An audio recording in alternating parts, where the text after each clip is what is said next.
Welcome to the Zoe Routh Leadership Podcast, where we explore the future and what this means for your leadership.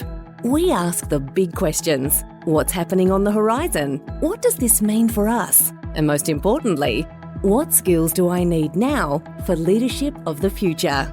It's time to explore. Let's go. Hey there, it's Zoe Routh, your friendly neighborhood Canadian-Australian leadership futurist.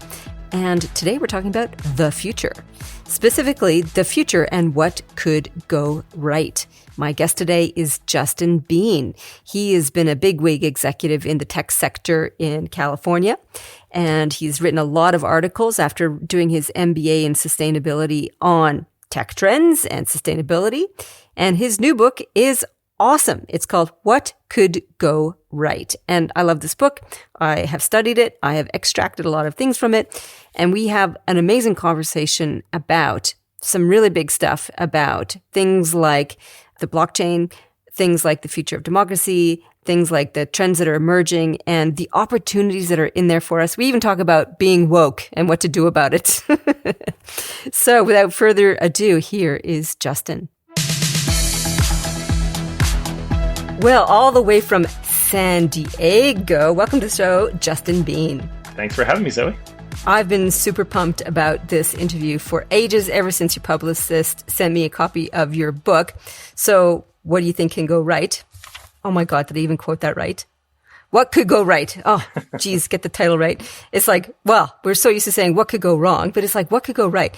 Fabulous spin, very positive aspect. And I love what you did with this book. So welcome to the show. So good to be here. But the first question is, how the hell did you get into this line of work? Like, how do you emerge? You don't just emerge into this brilliant author with great insights for the future of the planet. How did you get to this point? Well, first of all, thank you so much for reading the book and for loving it so much and having me on the show. In terms of how I came to this, it's been a long journey. As we were talking a little bit before the show, I lived abroad in Japan and South Africa and did extensive travel kind of earlier on in my career. And I think, like many people today, I started out pretty scared about what the future might become. You know, we've got climate disasters coming our way already here in a lot of cases, a lot of social dissolution and trouble, and it's really easy to be apathetic and it's really easy to be cynical about the future. And so as I traveled and as I moved to Silicon Valley and got involved in startups and seeing a lot of people actually creating the future, I saw a lot of hope and a lot of great things going on. And it seemed as if that news hadn't reached the rest of the world, or it was, simply dismissed as tech optimism or tech utopianism. And so I started getting this feeling that, whenever I looked for examples of how the future might be, all I found was dystopia, or the vast majority of what I found was dystopian. It was doom and gloom, Terminators stepping on human skulls, nuclear war, cities getting destroyed and flooded. It's a terrible place. Who would want to live there, right? That's actually the scene for my novel, my latest novel, dystopian. But there's rationale behind all of that, which has a utopian vision as well. So, well, it's important for us to be aware that there are these real challenges, right? And I'm not trying to dismiss that we face some really heavy challenges and we're in midst of some pretty heavy crises. But what is the best way to respond to those crises? Is it to be apathetic? I think that's the worst thing that we can do. Is it to not get involved? Or on the other side, just be Pollyanna optimist and just think everything is going to go fine? No, I think the best thing to do is transcend either cynicism or Pollyanna optimism and instead envision what the future is that we really want it to be.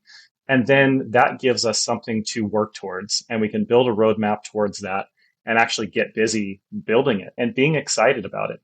And so when I shifted that mindset for myself and traveled around and saw all of these different ways of living and saw ways that, for example, Japan has these beautiful, clean, safe cities, and they make changes really quickly that would take years, if not decades, in the US. I saw China building networks of high-speed rail across the country in a few years. And in California, we're, at least a decade delayed in getting our first high-speed rail from San Francisco to Los Angeles. And it may take more decades.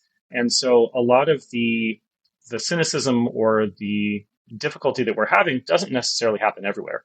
And it really has to do with people's mindsets and how they think about it, and geopolitics and economics and all of that too. But that's all based on the human mindset.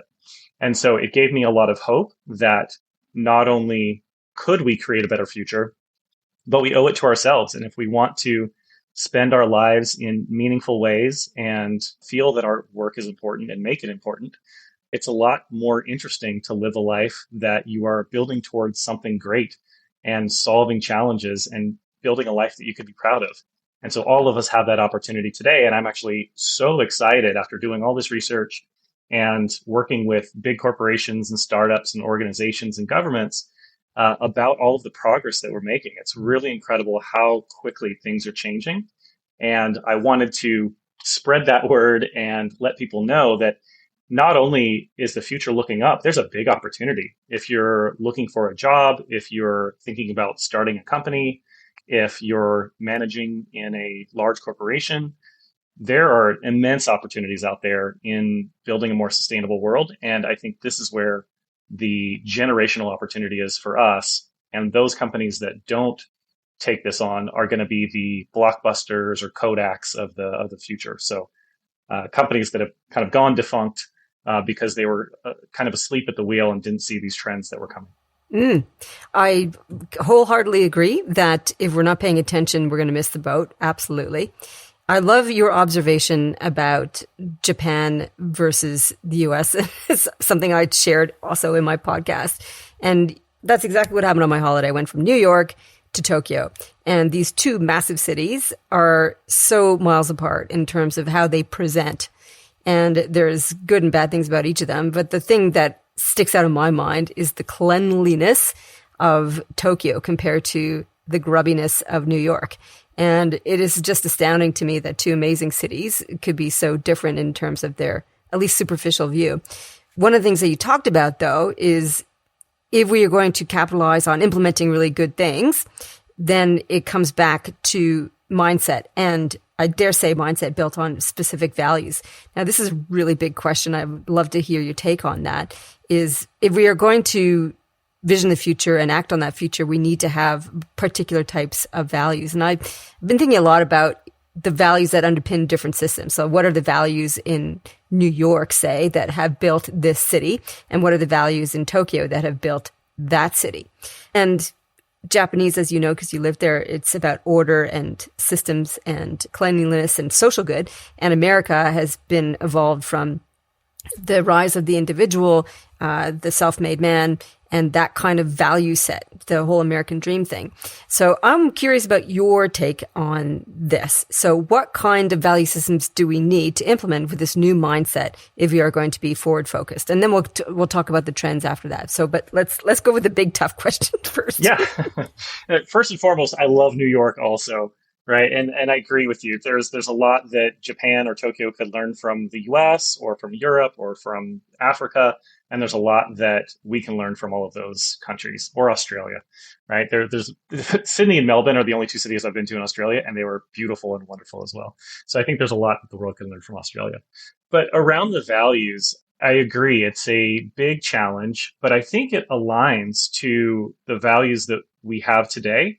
And it's just about recognizing where those opportunities exist and that we actually thrive better when we take on these values that are aligning with the tech trends, right? It's the self-reinforcing cycle of more distributed tools and capital and empowered teams.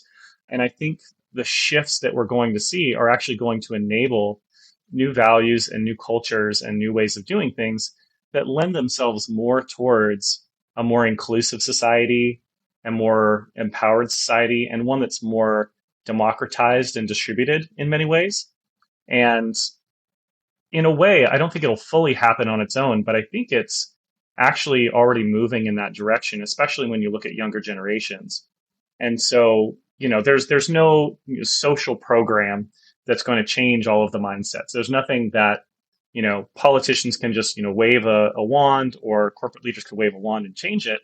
But I think it's about recognizing the needs and recognizing the incentive structures that we've built around ourselves. Like you mentioned, the self-made man, right? And there's very much a man there, right? Mm-hmm. And so there's these stereotypes of what life should be and is supposed to be, and who is living certain lives. And that's all I think changing quite a lot. And we've seen a massive shift in improvements in the equitable, at least culture and respect and inclusiveness towards women and minorities in many countries. And we still have a long way to go, that's for sure. But we're moving in the right direction overall. And I think when we get too caught up in the minutia and the day to day and reading the headlines, it's really easy to get discouraged. But when we zoom out and look at the trend lines, that, if we had a time machine and went back to, the old American West or Australia 150 years ago, we would be quite disappointed in our ancestors and their values. And they would probably Yes. think that we were the most naive, hippies in the world, right? With our more compassionate, more inclusive views and the life of relative ease that we enjoy in comparison to them. And so I think that perspective is really helpful for us to, one, see that it's happening in a lot of ways, and do away with some of the feelings that it's naive to believe that cultures do change, and they change relatively rapidly. So I think there's something already happening. There's also incentives. And so I don't think that we get to an abundant, sustainable, and equitable global economy by telling people that they need to feel a certain way or do a certain thing. Part of why I did an MBA in sustainable management was I wanted to find ways of making it positive and profitable and rewarding for people who don't care, right? So even if someone doesn't care about the future of the planet or the beautiful nature and animals that we share this planet with, or the other people that have just as much value as anybody else, there is plenty of opportunity for those people to get what they need from the world and what they want from the world by doing the right thing. And I think through doing the right thing, it helps people to recognize the value in others, the value in nature, and there's less of a cultural norm saying that you've got to be macho, and macho means disrespecting nature, disrespecting women, minorities, continuing on destructive paths economically and operationally and government wise. So I think in seeing that opportunity, there's all of this self-reinforcing interest and influence that happens that creates change over time and through many people. Granted, I would love it if everybody cared a lot and wanted to change, but I'm not naive enough to think that that's going to happen overnight. So I think there's enough incentives out there and there's enough opportunity that people who today don't care as much will be just as successful as those who do, maybe a little less because people who like each other. But there's success out there for everyone. And I think that leads to more safety, more communication, and more compassion, and leading us towards a better, more communicative, compassionate future. I like that vision. I'm hopeful for it. And I think it's realistic probably to say, we're not going to shift people's hearts and minds by telling them that it's a better thing to do to be eco-conscious and inclusive, because people just actually, when you're told that your values are not up to snuff, what happens is that you get defensive and you think, who are you being such a judgmental a-hole towards me? Yeah, you retrench. Yeah. That's right. And I think pointing out the fact that you don't need to change your mindset. We just need to show that there is value in doing this, that it suits your needs and your values where you are. And then surreptitiously, people may warm to the value of having this particular worldview. So it's a kind of a roundabout, show them the benefit before you show them the rationale is probably the approach to that. And I've heard that a lot, when conversations around ESG, environment, social, and governance ethics, is that businesses make more money when they pay attention to ESG. It's not just some woke thing that you do. So you can hook people at that fundamental achiever kind of value set without having to swallow the woke pill, if you like. Totally. I 100% agree. And it's clear that when we work together on these projects, that we humanize each other. And, the US has been very divided for several years now. And that all kind of goes away when you stop focusing on all these challenges and pointing fingers and calling names, and instead just focus on solving a problem together, that creates a bond and creates respect for each other. In my work, I work with Republicans and Democrats and people all over the political spectrum, and politics rarely comes up. And when it does, it's just kind of usually a self-deprecating joke on one side or the other. And then we get back to getting busy building a better future. And that's, I think, a demonstration of how these things work. And we can get back to respecting each other and communicating with each other and working together on the greater projects and good of the future, without having to be at each other's throats all the time and having to, confront all of these stereotypes or straw man ideas that we have of each other. Beautiful. That's a lovely message. Hey, it's Zoe. If you're enjoying these leadership insights, join us in the Amplifers Academy. It's bite-sized leadership development through self-paced videos and exercises, templates, checklists, resources, and an online community to connect with other leaders. It's Amplifers Academy, your gateway to better, stronger leadership. See you there. So let's talk about it. Let's talk about the vision for the future, the 6 trends that are changing the future of business and humanity for the better, like the good news story. So what are these 6 magical things that are happening? Yeah. So in the book, I took a look at technology trends and some of the social trends that were occurring.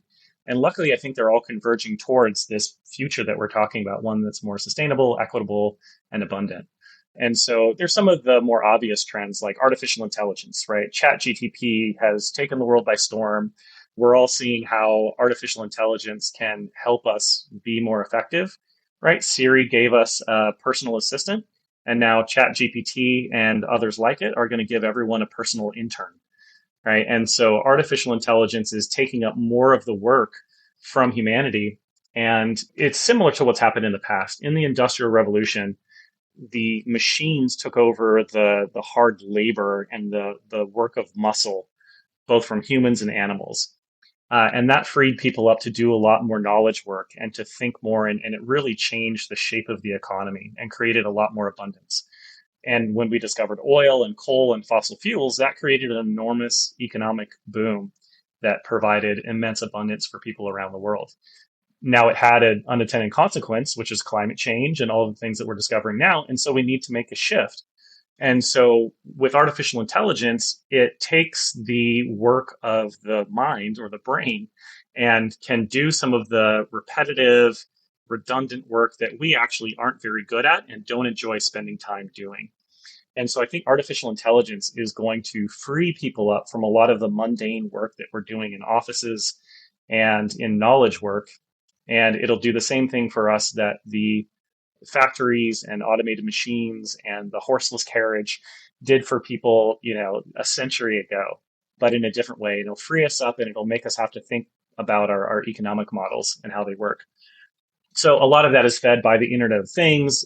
Everything's being connected to data and sensors.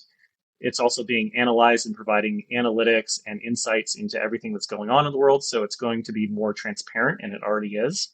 And that's helping in a lot of ways. Social media, I think, is getting a bad rap today. And we're having a healthy conversation about its place in our society. And I think that's good. But again, I think if you zoom out and look at the bigger perspective, a lot of the issues that we're seeing on social media are just because we're finally seeing it for the first time. Anyone who tells you that Black Americans weren't having a different and a violent relationship with the police in America 100 years ago, 50 years ago, is blind to what was going on. But now we have cell phones in our hands with cameras, and we've captured a lot of things that are going on. The vast majority of police are out there doing a good job, and they just want to get home to their families and be heroes. But there's a lot, and there's a culture that we're now seeing through the exposure on social media. And it's something that Americans, at least, if not a lot of people around the world, are getting angry about, and rightfully so, and protesting about. And I think that's the power of social media to create a more transparent world. We're seeing what's going on and we can't ignore it. And so now we have to figure out how to solve those problems. Similar with seeing the disasters around the world and seeing the effects of climate change, but also in a good way, we're seeing how other people live. And it's much harder to go to war with a country where you follow someone in Iran or Iraq or a country that could be demonized by a Western country, and you see someone who just loves their cat and makes, TikToks of their cat, right? Or shares videos on Instagram with their children and with their family and their dogs and cats. And they live just like us with some cultural differences. It's much harder to convince a population to go into a violent war with that country than it was in the past. And I think we're even seeing that in the Ukraine war, that so many Russians are not on board with this war, and they're abandoning the war machine and moving out of Russia because they don't agree with it. Don't want to get too political about that, but it's really opening our eyes to what's going on around the world and the humanity of other people. And that overall is a massively positive trend, and it makes us confront some of the differences that we do have. And we're figuring out how to do that. Another one that, I talk about ad nauseum quite often is the trend towards sustainability and ethics. That not only governments, but there's a social movement of Gen Z, of millennials, and even Gen X and boomers that also are demanding more sustainable products and services, and they're demanding more ethical products and services. And that is shifting the environment within which corporations and startups operate. And so because of those demands and because of combining with social media, they are actually afraid. They're so afraid of being accused of greenwashing that they're now doing something called green hushing. What's that? It's this hot new trend, which is, kind of sad actually, that a lot of companies are actually making really good progress. And I see it every day. There are some very big corporations that we all know the name of that are making really wonderful progress towards sustainability and doing some great projects. But when I ask, okay, so are you going to put out a press release about this? Are you going to talk about it? They say, oh, no. If we put that out too early before it's done, people are going to think we're greenwashing. And then there's going to be a whole, wave on social media. We're going to get hit with this, you guys are a woke company thing. And we just don't want to deal with it. So we're not going to talk about it. And so I think that's, again, a side effect of all this, which in one way shows that they're rightfully aware that people aren't going to put up with unethical and unsustainable products and services anymore. And it's shifting more and more in that direction. And also that they need to be clear and real and back up with measurements and science and data what they're doing to make a positive difference. Because, one person with a cell phone camera can destroy a brand overnight. And I think that's a more transparent world that we're moving into. And I think it's overall changing us for the better. It's an interesting one, isn't it? Like if you're doing the right thing, you could be called out for being a greenwasher, which is absolutely horrible. And in fact, I've seen this on social media. Virtue signaling was the other version of that, where, hey, I donated to this cause, and people are like, you're only telling us because you want to show that you're so ethical. It's like, maybe there's part motivation of that, and maybe the other part is this is a good cause and everybody else should get on board with it. And it's interesting that maybe what needs to happen with this whole accusation of being woke is that we need to reclaim the whole woke conversation. I'm saying, yeah, I'm woke as hell. I care about people and I care about the planet. Got a problem with that? Sure. What do you care about? Yeah, that's right. And show me what you're doing about it, right? Yeah. And I think in a lot of these divisive conversations, there's some truth behind it, even if it's being, said in a terrible way, or, it's like I say to my girlfriend, listen to what I'm trying to say, not what I'm saying. And in that, I think we can listen to each other too, because I think you hit the nail on the head. I think the whole woke conversation is totally overblown and, it's become this dog whistle. But at the same time, we should be taking action instead of just virtue signaling or, making empty comments about what needs to happen in the world without participating in it. And so focusing it on ourselves and what we're doing to solve the problem and what we're doing to create that better world, I think is the right place to focus it, instead of here's a selfie of me, picking up a bag, which sure, if you're an influencer and you're going to help other people, pick up trash, great. That is a great thing to do. Just make sure that you're actually doing it and not just taking a selfie and throwing it back on the street. Oh my God. Okay. So I'll just cover one more trend I think is really important before we move on. And I think that's the shift towards more democratization and and distributed models and things like blockchain, plus all of the other trends are really enabling this, where we can share in a distributed system that we can not only collaborate better within. We're seeing that through all these tools that we began adopting in higher levels during the pandemic. Everybody knows how to use Zoom now. People use Teams and Asana and Trello and all these different tools to collaborate, no matter where you are in the world. Now imagine if you not only have these tools, but when you form a company or an organization, that everyone actually gets to share in the ownership of that company. So we've got this with grocery stores and some other places where we have co-ops or ESOPs, which are employee-owned stores, and we see higher levels of engagement, better work and performance, and people really taking care of these places that they feel bought into and they feel ownership in. Now imagine this with an Uber or a Lyft, where the drivers and the passengers actually, as they engage with this, they own part of that company, like owning shares or stock options. And as they interact with it and as they help grow it and they advocate for it, it's growing the size of the network and therefore growing the value of the network and therefore growing the value of their shares. So with blockchain, that would be tokenization, and you're growing the value of something that you're getting value from as it shows more value to the community. And so I think that's a really powerful piece, that not only the employees own the store, but the customers actually own a piece of the store too. It's hard to understand how a company like that, like a DAO, basically, a distributed, what does the acronym stand for? Distributed Autonomous Organization. Thank you very much. Which is what you're talking about there, where there's no one person in charge, there's no leadership hierarchy, it's a self-organizing system, and that we participate in because we get value from it and we can give value in it. It's kind of a self-reinforcing thing. And I'm thinking about that idea compared to a different version of that, which doesn't have the technology involved in it. For example, membership at my ski club. So it's kind of a cooperative. We all pay a membership. We nominate a leadership group and they make decisions on behalf of the membership for the benefit of this communal asset. There's still a leadership structure. Now that's completely different to a self-organizing entity like an Uber that uses, or a Uber of the future that could use blockchain and tokenization to allow people to make their own decisions and contracts about how much a ride is going to cost and so on. It's hard to visualize how that thing would grow and develop. And can you foresee any problems without having a leadership component to rein it in? Yeah, absolutely. Especially on a show where we're talking about leadership, right? What is the future of leadership in these types of organizations? And so the automation piece and the artificial intelligence needs to come into that type of structure. And I don't think this is going to happen overnight where, suddenly there is no leadership structure and everything is flat.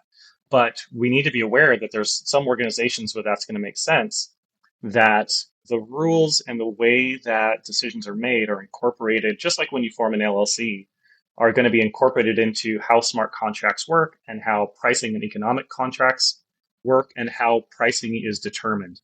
And so today, Uber already automatically determines pricing based on congestion, based on number of riders, number of drivers. And there are caps that say, you can't charge $400 for a ride that only goes 2 miles. That's crazy. So we need to, cap those and make some of those rules up. And then as we go along, those rules might need to change and be adapted to a world that, changes dynamics. And that means voting, just like we do with shareholders today, and assisted by artificial intelligence, which can look at the network, understand it, and then distill all of this massive amounts of information to us in ways that we can think about it in ways that make sense. I don't think, and I hope we never get to a world that is just all run by AI and there's no humans in the loop. And I think that's a less effective world. What actually happens is that artificial intelligence works with us to make us more effective and to surface to us the insights and the knowledge that we can spend hours or days researching and pouring through, and then can help us make some of those decisions and then implement and execute on those decisions. So I think that's more of the future. It's more hand in hand with artificial intelligence, but not just a CEO and artificial intelligence. And, he or she runs the entire company. It's more of a shared responsibility And because of the not only shared responsibility, but the shared interest, we start chipping away at the tragedy of the commons, which is when there's shared ownership, nobody has responsibility. You lease a car and you trash it, or, you throw back in the 70s, people threw their trash out on the freeway, right? But when you own a piece of it, or when you own a piece of the store, you're more interested in keeping it running well and efficiently and all of that. So I think there are checks and balances that are coming out with these new ways of doing things and the technology that's involved in it that helps us to operate these things more efficiently and helps to solve some of the challenges that we've historically had when trying to do these types of things. The question of leadership in that context is quite interesting. So what is leadership in that arena? I mean, you talked about oversight of the system, working in conjunction with AI to do analysis. Do we need to amend the rules of our particular system that we've got going here? So that's the role of leadership. Who and how do you become part of the oversighter, I guess, is the question around that. Is it a democratic process? Is it a self-emerging thing? How do you see it play out? I think we're already seeing the shift in what's important for leaders, right? And again, it kind of comes from the context. And I talk about this a little bit in terms of education in the book, but the current education system was basically created when we were shifting to a factory-based economy and a manufacturing-based economy. And so people were coming from the countryside, a more agrarian society, and they needed to be trained to do these repetitive jobs, be obedient, show up on time, do what we tell you. And there's a hierarchical structure which you take commands from. And if you're in management training, you need to figure out how to tell people what to do. So we're shifting to this more collaborative world where other people are playing a different part, and you never know where good ideas are going to come from. Everybody's got a different perspective that can be helpful for informing leadership decisions. And so we're seeing a shift in what's required for leadership and also what's required of education, and those two interplay, that the effective leaders of the future will be less command and control and less of a domination structure of I'm going to establish my dominance, make sure everyone knows I'm the boss and they're going to listen to what I say, and more of people who are more communicative and collaborative and can work with other people and play their role in this sort of dynamic shift where everyone is kind of risen up a bit more as they gain expertise. And it is a more democratic way of doing business. And I think we've originally seen a lot of this in Silicon Valley, and it is spreading more towards other corporations where companies recognize that they need leaders who can lead from behind sometimes and lead by example, not just by the stick. And that shift has already been occurring, and I think it's only going to intensify. And in a world where there's these distributed autonomous organizations, it only becomes more so that those who collaborate better and communicate better are the ones who really are the leaders. And you believe that the cream will rise to the top in that regard? Like it'll be a natural emergence of those who can actually harness the creativity and collective wisdom of the group that will be shepherded into those positions of authority? Yeah, I think that human beings are successful because of the neuro variety that we have. So everybody has their own personality and comes to the table. And within a certain structure, certain people rise to the top and certain people fall to the bottom. And within a hierarchical structure, people who think more hierarchically and command and control are the ones who rise to the top. And in a more distributed system and one that's more transparent, the people who are more collaborative and are more communicative are the ones who rise to the top, but actually just have more influence throughout the network. And I think we already see that in human structures, that people actually work harder when they're excited about what they're doing and they like the people that they're doing it with. And that's just human nature that I think we're seeing a shift that's going to support that.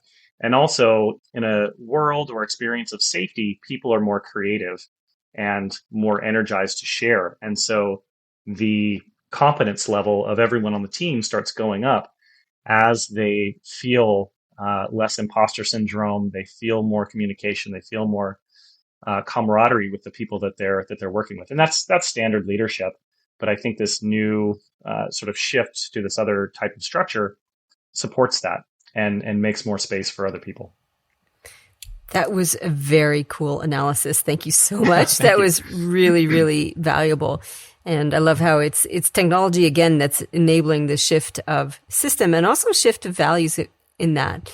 And that it's the transparency of our systems that is allowing this shift to a different way of being. And also with the technology, if people have skin in the game because they have a buy-in, they've got tokenization and contribution that way, in a DAO, say, for example, then they're more invested in having it be successful as opposed to just turning up every day and taking a paycheck and disappearing.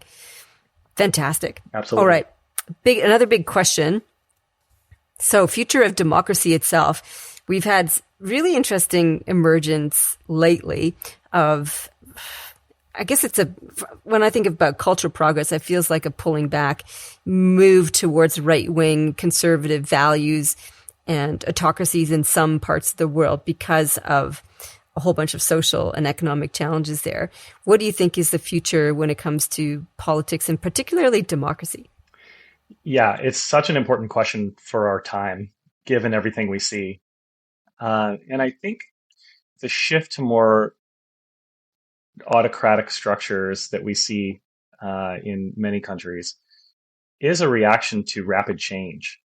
And I think we saw some of that at the beginning of the 20th century when we had a very similar looking environment where there were lots of new innovations, there were tons of new technologies coming out, and the roaring 20s was this incredible time after a global pandemic. And so there are a lot of differences as well. So I don't think it's fair to say that, we're just in a 100-year human social cycle that repeats itself. But I think it is a common reaction to change that happens in some people's minds too fast. And people don't want to give up what they've built and what they value, and they shouldn't have to. And I think it's a reaction to that. Now, I think a lot of it's egged on by people who want power. And so they stoke the fears, they stoke the division to get into positions of power and to hold that. And with the sophistication of disinformation that we have in the world today, it's getting easier for them to do. We saw hierarchical or monolithic communication through radio and television for a long time. And I think the powers that be learned how to use that to influence the cultures and influence people's minds. And then with this burst of distributed information with the internet and with blogs and podcasts and social media, now, anybody who's anywhere can talk about anything or say anything to everyone. And that leads to a lot of growth in perspectives, but it also can be chaotic. And with that chaos comes fear. And I think that some of that fear gets preyed on by those who want to be in power. And so my thought on how to challenge that and help to liberate people from that fear is a lot of what we're talking about. The democratization of the economy, moving back to an ownership economy where people see the opportunity in the change and they're excited about the shift instead of fearful of it. But in that change is that conflict. And it's not enough to say our system is better. You have to actually create superior products and services and systems that people naturally shift over to and make the old ones obsolete. And I think that's the only true path forward, is one where everybody can come along and everyone's excited about this future and they can see the benefit for themselves. Otherwise, it feels like, a lot of what we hear, our countries being taken away from us, our cultures being taken away from us. And I don't think that's actually happening, but I think it's a real fear for a lot of people, and it's being played up and preyed upon by people who want to leverage it to have their own power for one reason or another. So disinformation is a big issue, and it's something that you mentioned in the book as well. It's something that we need to counter. Now, your one solution also is like democratization and participative economy. That's one element of that. But realistically, what else can the individual do they're surfing the internet generally? How do we sift out what's propaganda and disinformation from truth? What are some general tactics or strategies to help people with that? Yeah, and this is a tough one because, like I said, people and organizations have gotten so sophisticated in the way that they go about disinformation and misinforming people. And so we need new ways of understanding information. And so it can't be just trusting everything you see at face value. There are new ways of analyzing information. Again, artificial intelligence, I think, will help a lot in this regard. So I actually built a website called Spectrum Report.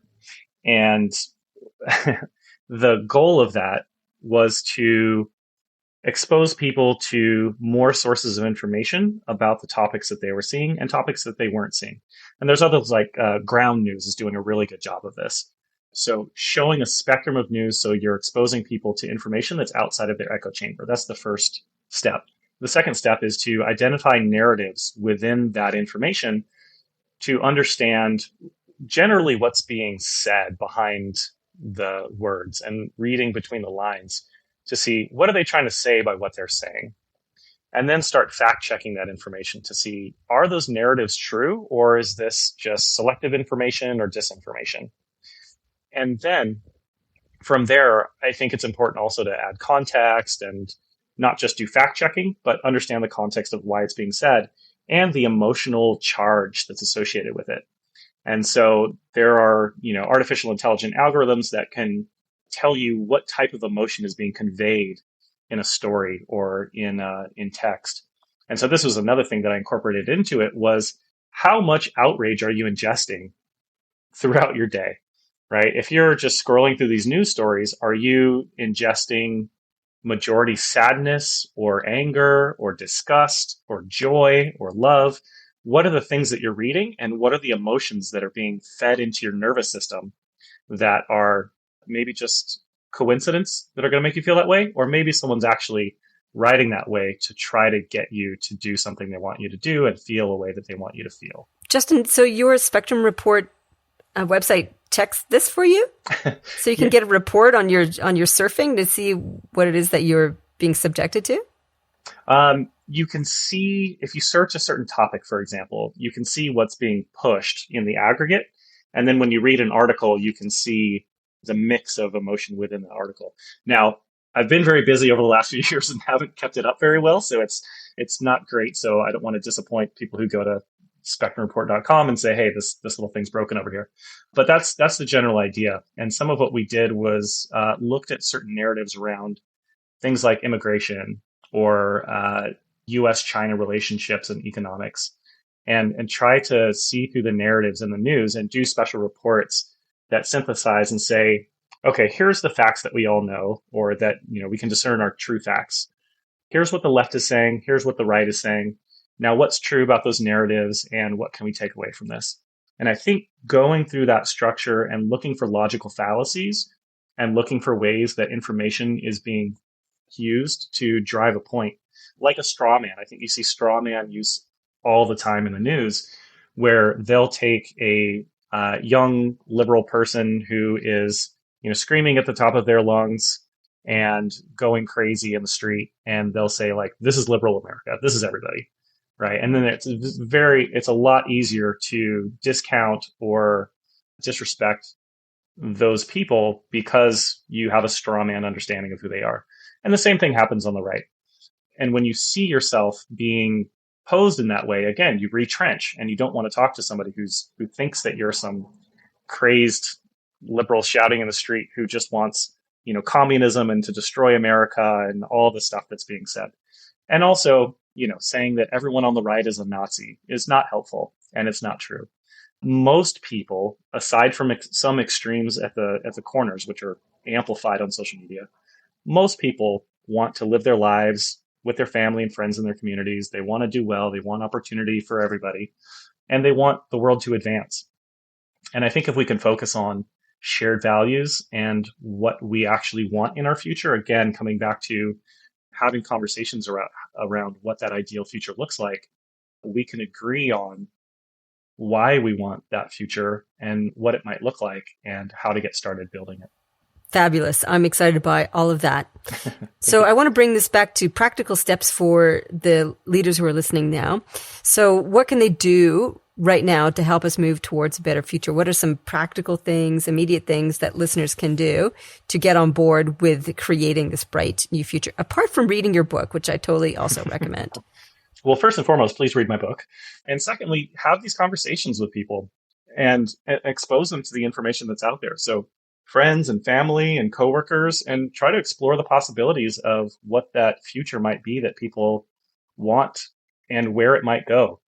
And when we envision things like that, like I think Star Trek is a great example. It's one thing that stood out as a utopian vision for the future. And how many inventions have come from Star Trek or come from people who wanted to emulate something they saw on there, right? The flip phone, right? Communicator, the phaser. So, I saw a talk by the CEO of Taser, now Axon, and his whole mission was to reduce the lethality of force. And some of it is looking at Star Trek, right? You see the phasers, set them to stun. And so he wanted police and security and people in general to have that available so that we didn't just have a, hand-to-hand combat or guns choice, but we had a choice to disable someone temporarily from, committing violent crimes. So that came from Star Trek. You see tablet computers, you see, replicators, which we haven't gotten quite there yet, but 3D printers are getting us started. And spacefaring civilizations. There's all kinds of wonderful, interesting things that come from envisioning what the future could be.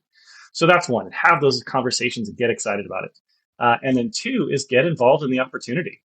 If you are at a major corporation, think about how this affects your strategy and what the risks are to not being more sustainable, not being more ethical, and how you can nip those problems in the bud and move towards a more sustainable operation of what you're doing.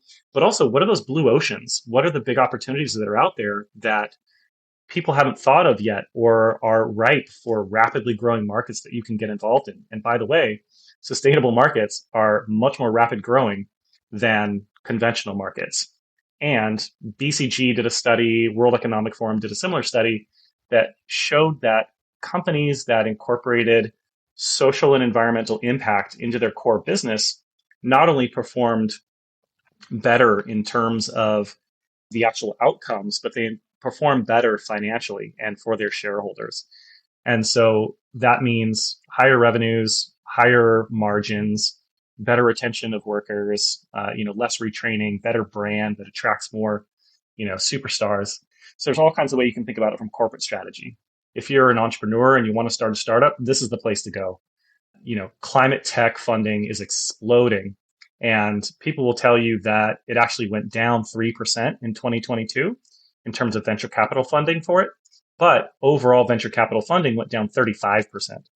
And that's after 2 record years of funding.